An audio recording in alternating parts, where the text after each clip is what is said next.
नमस्कार दोस्तों, बहुत बहुत स्वागत है आपका डेली न्यूज इंडिया 1.0 में। कहते हैं ना, हर युग में मोहम्मद तुगलक पैदा होते हैं। अभी भी पैदा हुआ है। नाम डोनाल्ड ट्रंप है। वैसे आजकल अजीब सी कहानी है। इस दुनिया में बहुत सारे मोहम्मद तुगलक एक ही टाइम में पैदा हो गए हैं। पुराने जमाने में तो तुगलक राजवंश में एक ही पैदा हुआ था ना, लेकिन उसके तुगलकी फरमान बड़े फेमस हैं। कहते हैं तुगलक बड़ा जीनियस हुआ करता था, बड़ा समझदार था, लेकिन उसकी दो चार बेवकूफियां ऐसी थी कि जिसे लेकर लोग उसकी हंसी उड़ाते थे और आज तक उड़ाते हैं। उस चक्कर में लोगों को बोल देते यार तो मोहम्मद तुगलक है, तो यहां तक है। और ये तुगलक वंश के जाने के बाद सैकड़ों सालों के बाद भी ये नाम हटता नहीं, ये जुबान पे है सबकी। तो साहब अब हमारे सामने एक नया तुगलक है, ट्रंप। अब इसका जो पागलपन है ना, अब देखो 80 साल का तो वैसे ही हो गया, वो सठिया गया है। पागलपन के भी लक्षण है बहुत सारे। अब जब इतने सारे पागलपन के लक्षण है भैया, तो आप करोगे क्या? अब उसका एक ही इलाज है कि अस्पताल में ले जाओ उसको, उसका इलाज कराओ भैया। पागलों का इलाज तो हॉस्पिटल में होता है ना, वो इलेक्ट्रिक शॉक वॉक दिया करते हैं।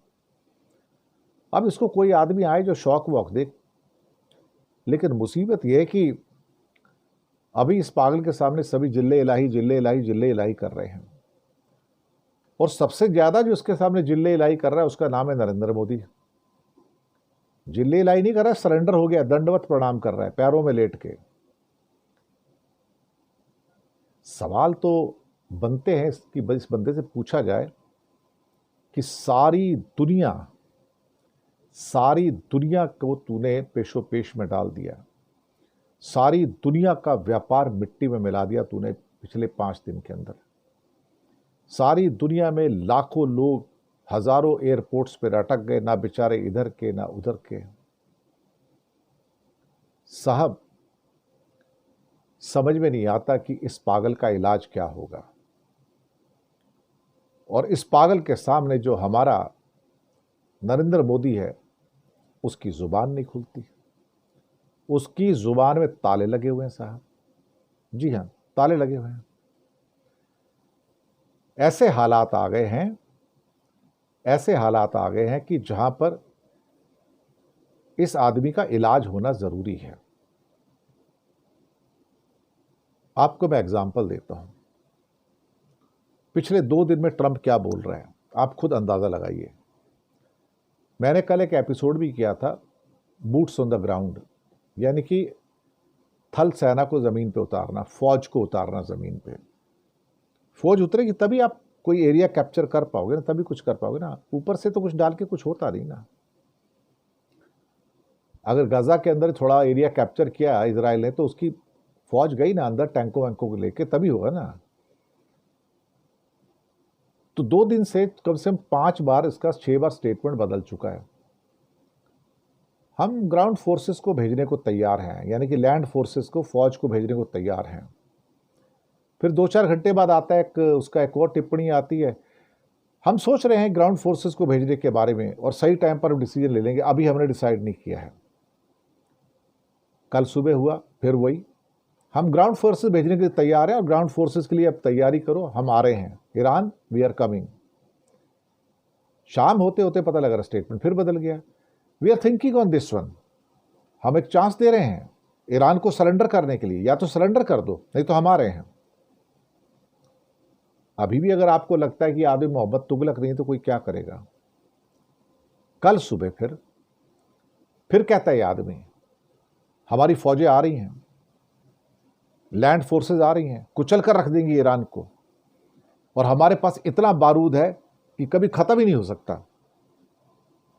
अरे भाई ट्रंप के बच्चे, तेरी पैंट गीली हो चुकी है, तेरी मिसाइलें खत्म हो चुकी हैं। तू गोएबल का भाई निकला तू इस टाइम। तेरे पास इंटरसेप्टर मिसाइल की कमी हो गई है। सुना है तेरे थार्ड के जो बैटरीज थी ना, वो भी नष्ट हो गई हैं, उसको भी ईरान ने बर्बाद कर दिया है। और तू बड़ी बड़ी बातें कर रहा है कि मेरे पास तो बड़ी मिसाइलें हैं, बड़े इंटरसेप्टर हैं, कभी ख़त्म ही नहीं हो सकते। वो वर्ल्ड war II में ना सबसे बड़ा झूठा कौन था? गोएबल था ना। ये गोएबल का भाई पैदा हुआ है दूसरा वर्ल्ड war II के बाद में। अब फिर कहते हैं कल शाम को आता है, नहीं अभी हम सोच रहे हैं कि ग्राउंड फोर्सेस भेजें या ना भेजें। ये दिन भर 2 बार स्टेटमेंट आता है, पिछले 3 दिन से आ रहा है, ग्राउंड फोर्स भेजेंगे नहीं भेजेंगे, भेजेंगे नहीं भेजेंगे, भेजेंगे नहीं भेजेंगे। देखो भैया, इतनी बेवकूफ़ियाँ तो उसी किस्म का आदमी कर सकता है जिसका नाम मोहम्मद तुगलक होता है साहब। आम आदमी तो इतनी बेवकूफ़ियाँ कर नहीं सकता। रही बात इस पागलपन के साथ दुनिया के जीने की, अब मुसीबत यह है कि ना, अगर दुनिया की टॉप की कुर्सी के ऊपर कुत्ता बिठा दोगे ना, कुत्ता, तो लोग कुत्ते को भी सलाम करेंगे राजा समझ के। यही होता है ना। गधा बिठा दोगे तो लोग गधे को भी सलाम कर लेंगे, पागल को बिठा दोगे तो पागल को भी सलाम कर देंगे। यही दुनिया की रवायत है यार। राजा की कुर्सी पे जो बैठेगा ना, लोग उसको सलाम कर लेंगे। उन्हें इस बात से कुछ लेना देना नहीं उसके ऊपर बैठा कौन है। कुत्ता बैठा है, गधा बैठा है, बिल्ली बैठी है, आदमी बैठी है, पागल बैठा है, उसे कुर्सी को सलाम करना है ना। उसकी कोई इज्जत नहीं जो उस पर बैठा है। उसकी इज्जत तो 2 कौड़ी की है। कुर्सी में बैठ के लोग समझते हैं कि यार मेरी इज्जत हो रही है। मेरी वेरी कुछ नहीं होती भैया, कुर्सी की इज्जत होती है, उससे सलाम पड़ता है। कल को तुम हट जाओगे, कोई और आके बैठ जाएगा, उसकी इज्जत होनी शुरू हो जाएगी। क्योंकि इज्जत उसकी भी नहीं है, इज्जत कुर्सी की है।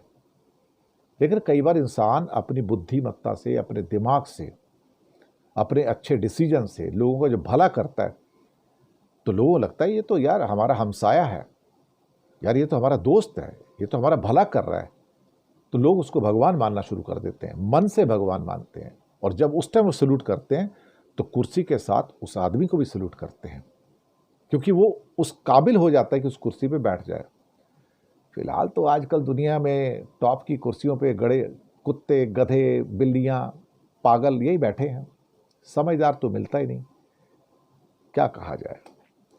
फिलहाल मोहम्मद तुगलक की याद आ गई तो मैंने सोचा आप तक दोबारा से रिमाइंडर भेज दूं। यार ऐसा भी एक राजा हुआ करता था।